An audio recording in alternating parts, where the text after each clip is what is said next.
ओम नमो भगवते वासुदेवाय। आषाढ़ मास के कृष्ण पक्ष की एकादशी को योगिनी एकादशी कहते हैं और इस बार एकादशी तिथि 2 दिन पड़ रही है। ऐसे में यह असमंजस बना हुआ है कि व्रत किस दिन पड़ रही है। ऐसे में यह असमंजस बना ही रहता है कि किस दिन व्रत रखना चाहिए। तो आज की इस वीडियो में मैं आपको बताएंगे एकादशी व्रत की सही तिथि और व्रत पारण मुहूर्त के बारे में, और यह भी जानेंगे कि आपको एकादशी व्रत के नियमों का पालन किस दिन करना है। एकादशी का व्रत जगत के पालनहार भगवान श्री विष्णु को समर्पित होता है और इस दिन भगवान विष्णु के साथ साथ 11 माता की पूजा की जाती है। योगिनी एकादशी का व्रत रखने से जन्म जन्मांतर के पापों का नाश तो होता ही है, साथ ही स्थन विधि पूर्वक रखे गए व्रत से 88,000 ब्राह्मणों को भोजन कराने जितना पुण्य भी प्राप्त होता है। हिंदी पंचांग के अनुसार इस बार एकादशी तिथि 10 जुलाई शुक्रवार को सुबह 8:17 से प्रारंभ होगी और 11 जुलाई शनिवार को सुबह 5:22 पर एकादशी तिथि का समापन होगा। ऐसे में इस बार 10 जुलाई शुक्रवार को और 11 जुलाई शनिवार को दोनों ही दिन एकादशी का व्रत रहेगा। 10 जुलाई को दशमी तिथि युक्त एकादशी और 11 जुलाई को द्वादशी तिथि युक्त एकादशी का व्रत रखा जाएगा। जब भी एकादशी व्रत 2 दिन पड़ता है तब पहले दिन की एकादशी को गौड़ एकादशी और दूसरे दिन की एकादशी को वैष्णव एकादशी कहते हैं।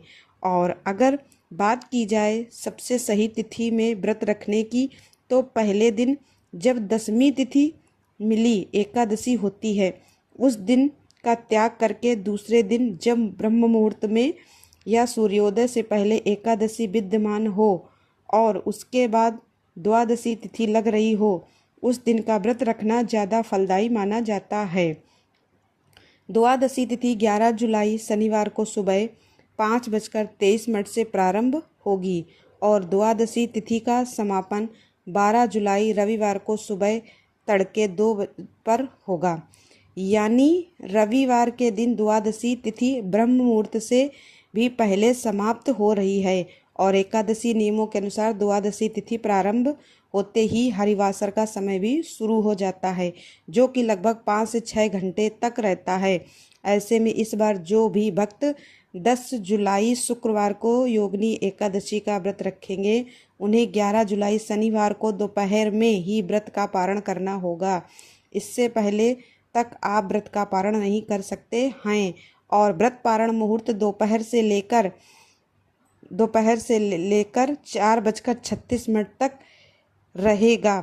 ऐसा इसलिए क्योंकि सुबह से 2:32 मध्याह्न तक हरिवासर रहेगा और मध्याह्न के समय 2:35 व्रत नहीं खोला जाता है। वही जो लोग दूजी एकादशी का यानी शनिवार के दिन व्रत रखेंगे उन्हें त्रयोदशी तिथि में व्रत खोलना होगा। और 12 जुलाई रविवार को आप सुबह 5:32 से 8:18 के बीच में व्रत का पारण करेंगे। भले ही इस समय त्रयोदशी तिथि लग गई होगी, लेकिन इसका कोई दोष नहीं लगता। जब भी दूजी एकादशी का व्रत आप रखते हैं, किस तिथि में आपको व्रत रखना ज़्यादा सही रहेगा? तो देखिए, दशमी तिथि युक्त एकादशी का त्याग करके जिस दिन एकादशी और द्वादशी का संयोग होता है उस दिन व्रत रखने से बहुत ज़्यादा शुभ फलों की प्राप्ति होती है।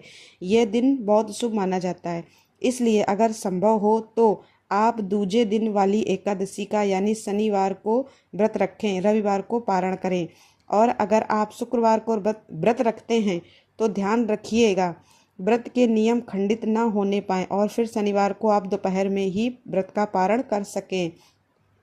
इस बात का विशेष ध्यान रखें, व्रत का पारण चावल ग्रहण करके किया जाता है। भगवान को खीर का भोग या शुद्ध सात्विक भोजन का भोग लगाकर फिर व्रत खोला जाता है। ऐसे में चावल का त्याग आपको किस किस दिन करना है? तो देखिए, जब तक एकादशी तिथि प्रारंभ होती है और जब समाप्त होती है तब तक आपको चावल का त्याग करना चाहिए, क्योंकि इस बार 2 दिन एकादशी व्रत पड़ रहा है। हो सके तो आप दोनों ही दिन चावल का त्याग कर सकते हैं और चावल की जगह पर व्रत का पारण आप तुलसी मिश्रित जल से या पंचामृत से कर सकते हैं। तुलसी जी में जल आपको दशमी तिथि के दिन अर्पित करना है और एकादशी लगने के बाद ना तो तुलसी जी के पत्ते तोड़ने हैं और ना ही तुलसी जी में जल अर्पण करना है। रविवार के दिन भी तुलसी जी में जल अर्पित नहीं किया जाता है, तो मानसिक भाव से तुलसी जी में जल अर्पित करके तुलसी माता को भोग लगाकर आप व्रत का पारण कर सकते हैं। इस बार 10 जुलाई शुक्रवार को सुबह 8:16 तक भद्रा काल भी रहेगा और भद्रा काल का वास सर्वलोक में होगा। तो यह थी आज की वीडियो। अगर आपको जानकारी पसंद आई हो तो वीडियो को लाइक और चैनल को सब्सक्राइब अवश्य करिएगा। धन्यवाद दोस्तों।